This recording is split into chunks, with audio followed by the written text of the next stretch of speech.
Plus de 5000 km de sentiers côtiers et de randonnées. Des panoramas à couper le souffle, le Finistère est très recherché par les randonneurs.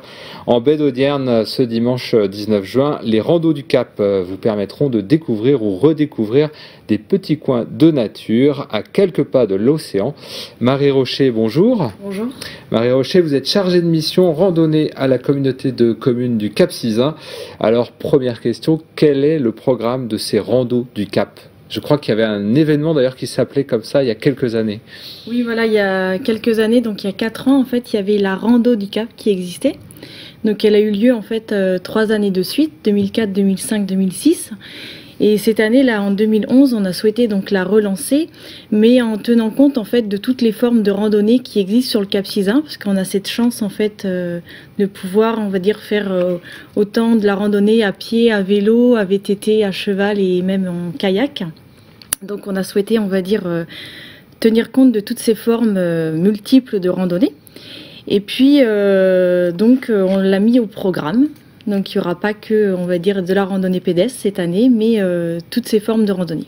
Alors par contre, il y a un point de rendez-vous, c'est à Plouhinec, c'est dimanche, donc, et c'est sur la plage donc, de Plouhinec. Oui, en fait, plus précisément, c'est la plage de Mesperleuc qu'on a choisi donc, comme lieu de rendez-vous. Donc à côté de ces plages, en fait, sur le grand parking, il y aura le village, en fait, un village qui sera installé, donc composé de différents stands et puis où se passeront en fait des animations. Et puis ça sera là aussi d'où partiront toutes les randonnées. Et également sur la plage, l'après-midi, il y aura des initiations gratuites en fait, en kayak, rando palmé, et puis des jeux bretons aussi sur la plage. Donc beaucoup d'animations. Il y a beaucoup de bénévoles qui sont investis dans l'organisation. Oui, c'est vrai que cet événement en fait, c'est très fédérateur en fait pour un territoire. Et donc toutes les associations, que ce soit les associations de randonnée, les associations aussi de bricolage, voilà, nous aide en fait à organiser l'événement. Et donc ça représente à peu près 100 à 200 personnes en fait en bénévoles. Parce que les habitants du Cap Sizun ont envie d'inviter le public à découvrir ce morceau de territoire qui est magnifique. Oui, je pense qu'ils sont, voilà, ils sont très, très demandeurs en fait de ce genre de manifestations. C'est vrai qu'il y a des producteurs aussi locaux qui sont ravis, on va dire, de pouvoir ce jour-là en fait faire déguster leurs produits, comme justement les cafés Savina en fait seront présents sur le village toute la journée, et puis bien d'autres producteurs encore. Alors quelle surprise réserve l'itinéraire de ces randos du Cap, Marie Rocher ? Alors plein de surprises, parce que le programme c'est vrai qu'il est assez dense. Donc il y a Est-ce qu'il y a des lieux emblématiques ?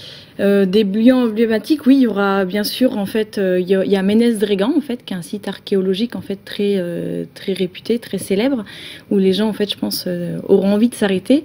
Il y a aussi un port-abri en fait, Port-Spoulan, où aussi il y aura l'école, on va dire, de musique du Cap Sizun qui fera un concert dans l'ancienne école. Donc ce sera des randonnées animées. Voilà aussi. D'accord. Et puis il y a bien sûr la chapelle Saint-Thé en fait qui est dans un cadre de verdure en fait très agréable où il y aura un point de ravitaillement à cet endroit-là.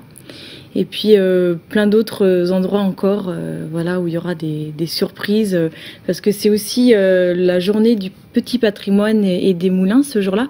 Donc du coup, c'est sûr qu'on a tenu compte en fait des itinéraires, enfin dans les itinéraires de randonnée en fait de ces lieux un peu patrimoniaux à découvrir, voilà.